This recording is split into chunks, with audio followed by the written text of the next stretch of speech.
తండ్రి కుమార పరిశుద్ధాత్మ దేవునికి వందనాలు స్తోత్రాలు చెల్లించుకుంటూ ప్రియమైన దేవుని బిడ్డలారా, దేవుడు మిమ్మల్ని అందరినీ క్షేమంగా ఉంచారని భావించి మేము దేవునికి వందనాలు స్తోత్రాలు చెల్లించుకుంటున్నాము.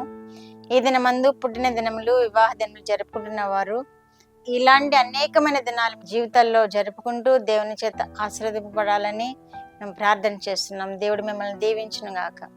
దేవుడి దినమందు మనకిచ్చిన వాక్యము యెహోషువ గ్రంథము 3వ అధ్యాయము 5వ వచనం చదువుకుందాం. మరియు యెహోషువ, రేపు యెహోవా మీ మధ్య అద్భుత కార్యములను చేయును కనుక మిమ్మల్ని మీరు పరిశుద్ధపరచుకుండని జనులకు ఆజ్ఞ ఇచ్చాను. దేవుడి వాక్యం ద్వారా మనల్ని దీవించును గాక. దేవుడు మీ మధ్య రేపు అద్భుత కార్యములు చేయబోతున్నాడని ఇక్కడ దైవసేవకుడు తెలియజేస్తున్నాడు.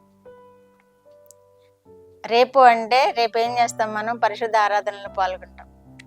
పరిశుద్ధ దినాన్న పరిశుద్ధ ఆరాధనలో పాల్గొన్నప్పుడు దేవుడు మన మధ్య ఏం చేస్తానని వాగ్దానం చేస్తున్నాడు. అద్భుత కార్యములు చేయను కనుక మిమ్మల్ని మీరు పరిశుద్ధపరచుకొని సిద్ధపడండి అని యెహోషువ తెలియజేస్తున్నాడు. పరిశుద్ధపరచుకోవాలి. మనం మందిరానికి వెళ్లే ముందు మనం పరిశుద్ధపరచుకోవాలి. మన బట్టలు శుభ్రమైన బట్టలు వేసుకోవాలి. ఇంకా దేవునికి ఇష్టమైన విడగా మనము సిద్ధపడి ఉండాలి. ఆ రోజు పరిశుద్ధ దినాన పరిశుద్ధ ఆరాధనలో దేవుని చేత దీవింపబడడానికి, దేవుని యొక్క కనిగ్రహం పొందుకోవడానికి మనము హృదయాలను సిద్ధపాటు చేసుకోవాలి. అదే ఇక్కడ యెహోషువ కూడా తెలియజేస్తున్నాడు. రేపు మీ మధ్య అద్భుత కార్యములు చేయను. ఎవరైతే దేవుని సన్నిధిలో మోకరించి ప్రార్థన చేస్తారో దేవుడు వారి పట్ల అద్భుత కార్యాలు చేస్తారు. దేవుని సన్నిధి అంటే అది మనకెంతో ఆశీర్వాదకరమైనది. అది ఎంతో మన పట్ల గొప్ప కార్యాలు చేసేది. కనుక మనము సిద్ధపడి పరిశుద్ధముగా ఉండి సన్నిధానంలో చేరి ప్రార్థన చేసినప్పుడు గొప్ప కార్యాలు చేయను అని ఇక్కడ దేవుని సేవకుడు తెలియజేస్తున్న విధముగా మనము కూడా అట్టి గొప్ప కార్యాలు పొందుకుంటాం. మరి ఒక చోట ఏమని రాయబడి ఉందంటే, లేవీకాండము 20వ అధ్యాయము 7-8 వచనాల్లో మిమ్మును మీరు పరిశుద్ధపరచుకోండి, పరిశుద్ధులై ఉండుడి అని కూడా తెలియజేస్తాడు. ఇది ఎక్కడంటే యొర్దాను దాటడానికి ముందుగా వారిని సిద్ధపరుస్తున్నాడు యెహోషువ. యొర్దాను దాటేటప్పుడు వారికి ముందుగా మందసము, దేవుని యొక్క మహిమతో నిండిన మందసము ఉంటుంది కనుక ఆ యొర్దాను దాటేటప్పుడు మీరు పరిశుద్ధపరచబడుడి, పరిశుద్ధముగా ఉండుడి. ఎక్కడైతే దేవుని సన్నిధి ఉంటుందో అక్కడ మనము పరిశుద్ధముగా పాల్గొవాలి. ఈ యెహోషువ కూడా చెబుతున్నాడు, ఆ యొర్దాను నది దాటడానికి ముందుగా మీ ముందు మందసము నడుస్తుంది కనుక, మందసము మోయి యాజకులు నడుస్తారు కనుక మిమ్మును మీరు పరిశుద్ధపరచుకొని బయలుదేరుడి అంటున్నాడు. కనుక మనం ఎక్కడైతే దేవుని సన్నిధిలో పాల్గొంటామో మన హృదయాలను, మన దేహాలను, మన వస్త్రాలను పరిశుద్ధపరచుకొని వెళ్ళాలని వాక్యాలు మనకి తెలియచేస్తున్నాయి. నిర్గమకాండం 19వ అధ్యాయం 10వ వచనంలో కూడా సీనాయి కొండ మీదకి దిగి నేను మబ్బులో మీతో మాట్లాడుదును. ఈ మోషతో చెప్తున్నారు ఈ మాట. సీనాయి కొండ మీదకి దిగి నేను మబ్బులో నీతో మాట్లాడుదును. ప్రజలందరూ పరిశుద్ధపరచుకోండి, బట్టలు ఉదుకొని పరిశుద్ధముగా ఉండుడి అని కూడా తెలియజేస్తున్నాడు దేవుడు. సీనాయి కొండ మీదకి దేవుడు దిగి వస్తున్నారు, మబ్బులో మాట్లాడతానంటున్నారు. ఆ మహిమను కూడా ఆ ప్రజలు చూచారు. అక్కడికి ఎలా రావాలంటున్నారు ప్రజల్ని దేవుడు? పరిశుద్ధముగా ఉండుడి, మీ బట్టలు ఉతుక్కునండి.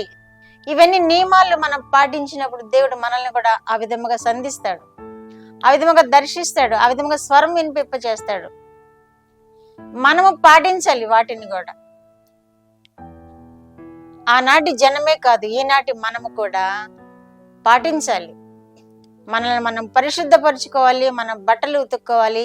దేవుని సన్నిధానానికి మనం సమీపిస్తున్నప్పుడు పురుషులకు, స్త్రీలకు దూరముగా ఉండాలి అని దేవుడు ఖండితంగా ఆజ్ఞాపిస్తుంటే అవేం పట్టించుకోరు ఇప్పుడు జనాలు.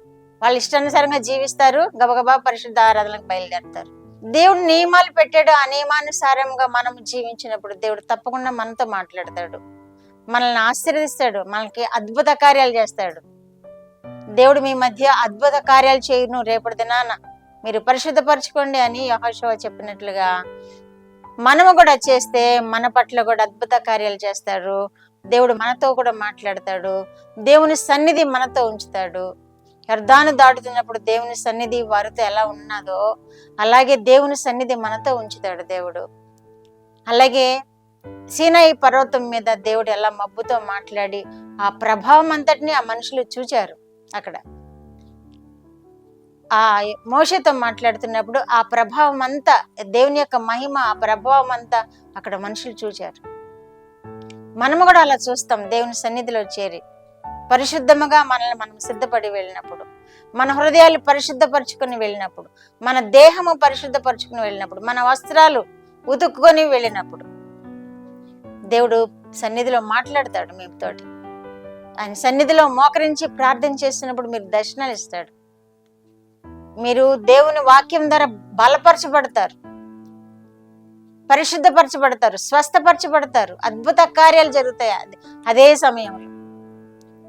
కనుక వాక్యాలను మనం విందాము, వాక్యానుసారముగా నడుచుకుందాము, పరిశుద్ధ ఆరాధనలో పాల్గొనేటప్పుడు పరిశుద్ధమైన నియమాలు పాటిద్దాము, దేవుని చేత బహుగా దీవింపబడదాం. ప్రార్థన.